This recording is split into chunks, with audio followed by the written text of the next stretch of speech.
Армысыңдар достар. Анықталған интегралды қолдану атты сабақтарымызды жалғастырайық. Осы сабақта анықталған интегралды қолданып, айналу денесінің көлемін есептеуді қарастырайық.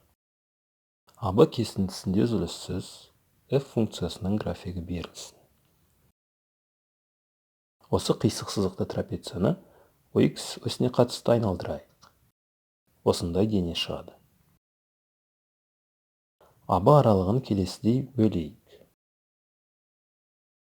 Біркелкі болу үшін АБ аралығының А үшін x0 деп, Б үшін x4 деп белгілейік. Осындай қималар салып, келесідей цилиндрлерді қарастырайық. Цилиндрлердің көлемдерінің қосындысы барлық айналу денесінің көлеміне жуықтап тең болады. Әрбір жеке цилиндрдің көлемі былай есептеледі. Ол геометрия курсынан мәлім. Лямбда бөліктеу диаметрі болсын.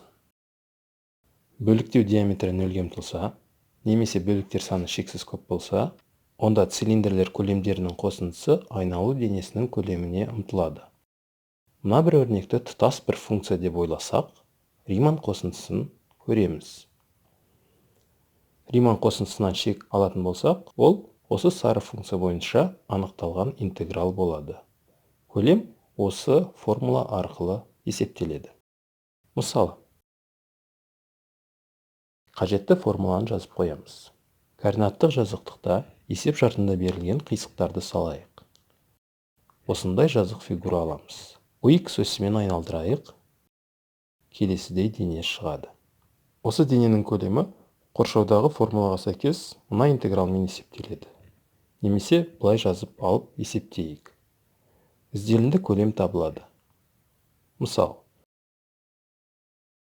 декарттық жазықтықта есеп шартында берілген қисықтарды салып алайық. Осындай жазық фигура шығады. Оны OY осының айналасында айналдырайық. Сонда мынадай дене аламыз. Қажетті формула осы.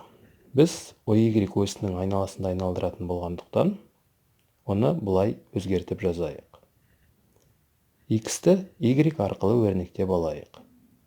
Яғни біз X-ті Y-ке тәуелді функция деп қарастыратын боламыз. Әуелі мына бөліктеу көлемін табайық. Мына формуланы қолданып 0-ден 0,15-ке дейін интегралдайтын боламыз. Интегралдау шекаралары қалай анықталғандығына назар аударыңыздар. Көріп отырған бөліктің ортасы қуыс, соны шегеріп тастаймыз. Бөліктің көлемі табылады. Енді мына бөліктің көлемін есептейік. Интегралдау аралығы 0,15-тен 1-ге дейін болады. Мынада интеграл жазайық. Ортасы қуыс, сол көлемді азайтып тастайық. Нәтижесінде бұл бөліктің көлемі табылады. Барлық көлем табылған көлемдердің қосындысы болады. Келесі сабақта айналу бетінің ауданын есептеуді қарастырамыз. Назар салып тыңдағандарыңызға рахмет. Қош сау болыңыздар.